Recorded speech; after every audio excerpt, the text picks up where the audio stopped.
ప్రతిపక్షాలకు కూడా నా సూచన, ఏది పడితే అది వాగుడు, లేకపోతే మీరు తప్పులు మీరు అప్పులు. పోయినానే చేసినవి రెండే. ఒకటి అడ్డగోలుగా తప్పులు చేసిండు, రెండు విపరీతంగా అప్పులు చేసిండు. ఈ తప్పులతోని అప్పులతోని రాష్ట్రం నిండా మునిగింది.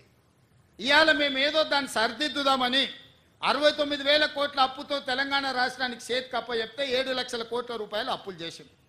ఇక దద్దమ్మ చెప్తాడు కంటోన్మెంట్లో నేను అంతా చేసినాను.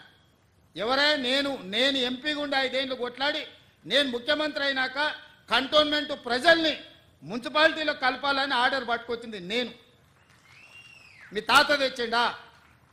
ఎలివేటెడ్ కారిడార్ ఆర్మీ ప్రాంతంలో రోడ్లు ఇబ్బంది జరిగి ఈ ప్రాంతం పెండింగ్ ఉంటే భూమికి భూమి బదలాయింపు కింద ఇచ్చి ఆర్మీతో నేను మాట్లాడి రాజ్నాథ్ సింగ్ నేను కలిసి ఎలివేటెడ్ కారిడార్లకు దాదాపుగా 194 ఎకరాల భూమిని బదలాయింపజేసి ఈ కంటోన్మెంట్ ఎదుర్కొంటున్న ట్రాఫిక్ సమస్యను శాశ్వతంగా పరిష్కరించడానికే ఎలివేట్ కారిడార్స్ కోసం మనం అనుమతి తీసుకొచ్చినాం. ఇవాళ ఇక్కడ చాలామంది రక్షణ శాఖకు సంబంధించిన భూములల్లో ఇండ్లు కట్టుకున్నారు పేదోళ్ళు. ఇవాళ వాళ్ళకు ఓటర్ లిస్టులో కంటోన్మెంట్ ఎలక్షన్ ఉంటే వాళ్ళకు ఓటర్లలో పేరు లేదు. వాళ్ళు కనీసం ఓటు హక్కు కూడా తీసుకురాలేదు. 10 ఏళ్ళు ముఖ్యమంత్రిగా ఉండి 10 ఏళ్ళు రాష్ట్రంలో అధికారం చెలాయించి ఇవాళ అందుకే వాళ్ళకి శాశ్వతమైన ఓటు హక్కు తీసుకురావాలంటే ఈ రక్షణ శాఖ భూమిని తెలంగాణ రాష్ట్ర ప్రభుత్వం బదిలీ చేసుకొని తెలంగాణ రాష్ట్ర ప్రభుత్వం రక్షణ శాఖకు ఆల్టర్నేట్ ల్యాండ్ ఇచ్చి ప్రత్యామ్నాయంగా భూమినిచ్చి భూమికి భూమిని బదలాయించి ఈ ప్రాంతంలో ఉన్న పేదలకు ఇళ్ళ పట్టాలు ఇవ్వాలని ఇవాళ మేము నిర్ణయం తీసుకున్నాం. ఇంతకుముందు మిత్రుడు శ్రీ గణేష్ అదే అంశాన్ని నా దృష్టికి తీసుకొచ్చాడు. మా రెవెన్యూ శాఖ మంత్రి గారు నాకు చెప్తున్నారు, అన్న ఎంత భూమి అయినా బదలాయించు, వాళ్ళందరికీ పట్టాలు ఇవ్వాలి అని. ఇవాళ ఇట్లాంటి మంచి కార్యక్రమాలు తీసుకొని మేము ముందుకు వస్తుంటే వాటి మీద సూచనలు చేయకుండా వాటి మీద మాట్లాడకుండా ఇవాళ ఏదేదో మాట్లాడుతున్నాడు. ఆయన మాటలకు మీకు అందరికీ అర్థమై ఉంటుంది. అధికారం కోల్పోవడంతో విచక్షణ కూడా కోల్పోయింది. ఏం మాట్లాడుతున్నాడో ఎందుకు మాట్లాడుతున్నాడో నాకైతే అర్థం కాలే. 10 ఏళ్ళు మీరు ఉన్నారు, 10 ఏళ్ళు ఏలినరు, నిరుద్యోగుల ఉసురు పోసుకున్నారు, మీ ఉద్యోగం వాళ్ళు ఊడగొట్టారు. ఈ ప్రభుత్వం వచ్చినాక 90 రోజుల్లో 30,000 ఉద్యోగాలు ఇదే ఎల్బీ స్టేడియంలో ఒక్కొక్కరికి పేరున పిలిచి వాళ్ళకు ఉద్యోగాలు ఇచ్చింది ప్రభుత్వం కాదా? మరో 30-35,000 ఉద్యోగాలు ఈ డిసెంబర్ లోపల ఇవ్వాలని నిన్నగాక మొన్న 11,062 మంది టీచర్ ఉద్యోగాల ఫలితాలు ప్రకటించి రేపు 9 తారీఖు నాడు అదే ఎల్బీ స్టేడియంలో పేదలకు విద్య చెప్పే ఈరోజు టీచర్ల నియామకాలు ప్రభుత్వం చేపట్టబోతుంది.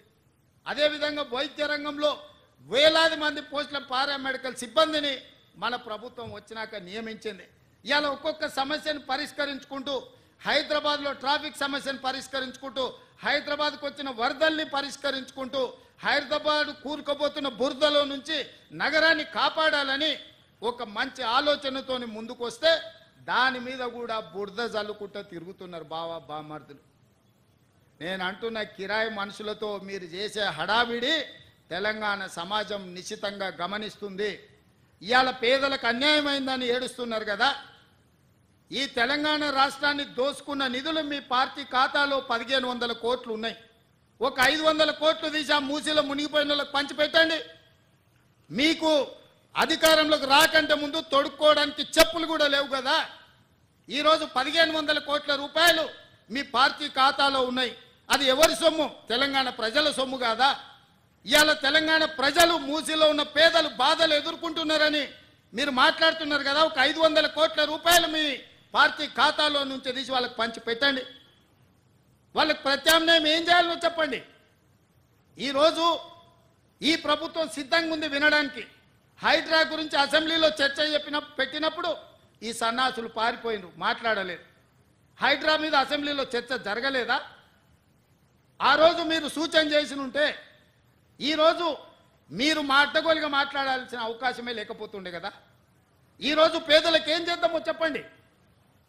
మీ తాత సొమ్ము మా తాత సొమ్ము ఇచ్చేది లేదు. ప్రజలు కట్టిన పన్నుల నుంచి పేదలకు ఇవాళ 12,000 మంది బఫర్ జోన్లో లేకపోతే నదీ బెడ్డులో మూసి పరివాహక ప్రాంతంలో ఉంటే 15,000 డబల్ బెడ్రూమ్ ఇండ్లు ఇవాళ మనం కేటాయించడానికి నేను ఆదేశాలు ఇచ్చిన. మూసి మురికిలో దోమలతోని కలుషితమైన నీళ్లతోని అక్కడ బతకలేని శవాలుగా జీవోత్సవాలుగా ఉన్న పేదవాళ్లకు ఆత్మగౌరవంతో బ్రతకడానికి ఇల్లు ఇచ్చి ఇంటి ఖర్చులకు 25,000 ఇచ్చి మా అధికారులు అక్కడ ఉండి వాళ్ళని ఇంటి దగ్గర దిగబెడుతుంటే అభినందించాల్సింది పోయి అన్యాయంగా మాట్లాడుతున్నారు. డబుల్ బెడ్రూమ్ ఇల్లు కంటే ప్రత్యామ్నాయం ఏముందో చెప్పండి. పంచుదాం, ఇది ప్రజల సొమ్ము, మేము సిద్ధంగా ఉన్నాం బాధ్యత తీసుకోవడానికి. ఇవాళ పేదల సంక్షేమం అమలు చేయడమే మా బాధ్యత.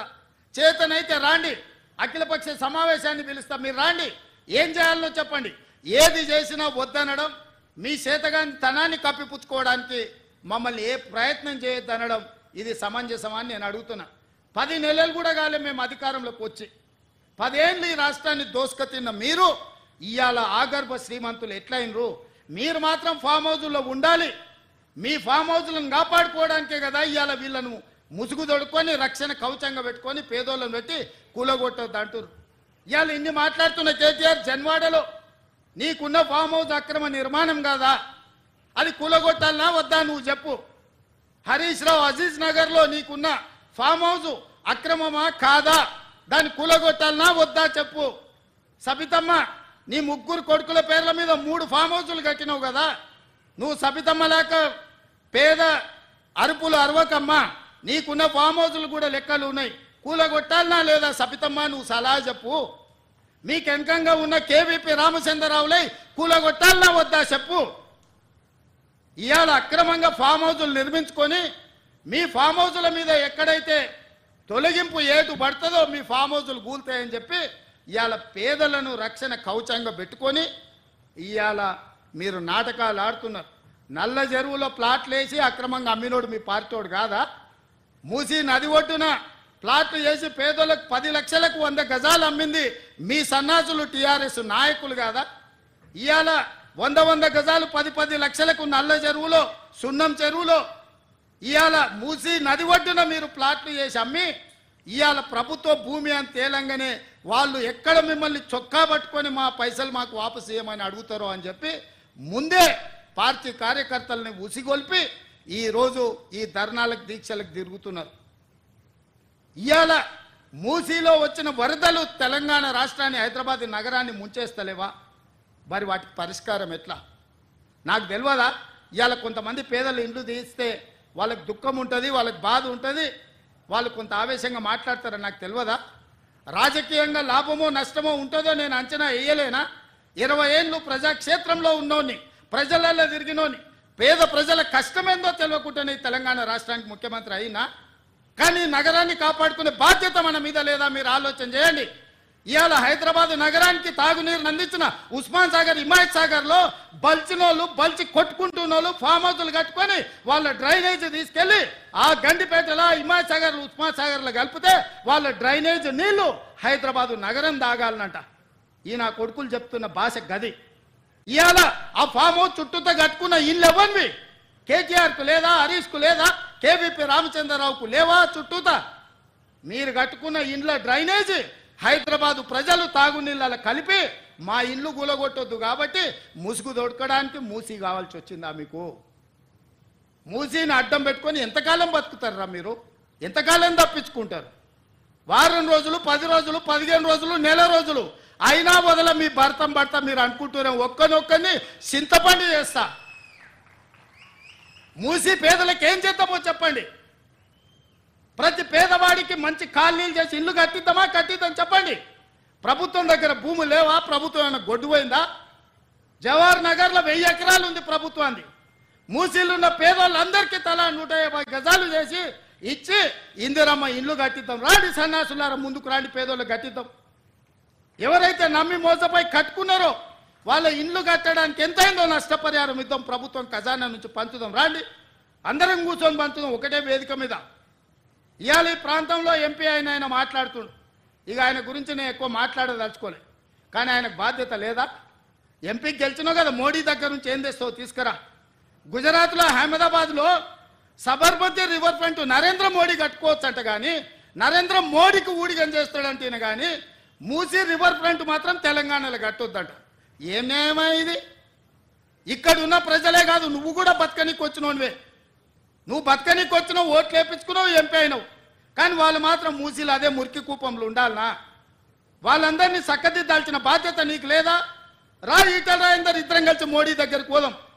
పోయి 25,000 కోట్లు తీసుకొద్దా, మూసీలు ఉన్న పేదోళ్ళకి పంచి పెడదాం, ఇల్లు కట్టిద్దాం, డబుల్ బెడ్రూమ్ ఇల్లు కాదు మంచి కాలనీలు కట్టిద్దాం వాళ్ళకు. 40 లక్షల కోట్ల బడ్జెట్ ఉంది కదా మోడీ దగ్గర. హైదరాబాద్ నగరానికి 25,000 కోట్లు ఇవ్వలేడా? చేబెల్ల మీరే గెలుస్తారు, సికింద్రాబాద్ మీరే గెలుస్తారు, మల్కాజ్గిరి మీరే గెలుస్తారు, మెదక్ మీరే గెలుస్తారు, నగరం చుట్టూతో మొత్తం మీరే గెలిచింది కదా ఈటల రాజేందర్ గారు. మోడీ దగ్గరికి వెళ్ళి ఏం తెద్దామో రాపోదాం. నాకేం బేసిజా లేవు రాజేందర్ గారు, రండి సచివాలయానికి. ఏ ప్రతిపాదన తెస్తారో తీసుకురండి. కేటీఆర్ హరీష్ రావు మొదటి రోజు మాట్లాడతారు, తెల్లారా జిరాక్స్ కాపీ తీసుకొని ఈటల రాజేందర్ మాట్లాడతారు. ఏందా ఈ భాగవతం ఏమనికి అర్థమైతే లేదా? 10 ఏళ్ళు వాళ్ళతో మంత్రుండి నువ్వేం వెలుగబెట్టినవు తెలంగాణ సమాజం గమనిస్తలేదా?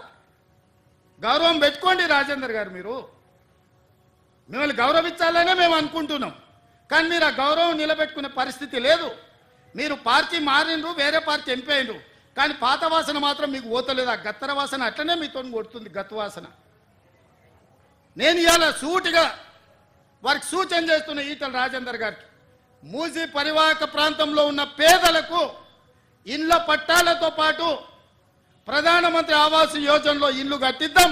మీరు రాండి, నరేంద్ర మోడీ దగ్గరికి వెళ్దాం, నేను వస్తా, నా మంత్రివర్గాన్ని మొత్తం తీసుకొని వస్తా.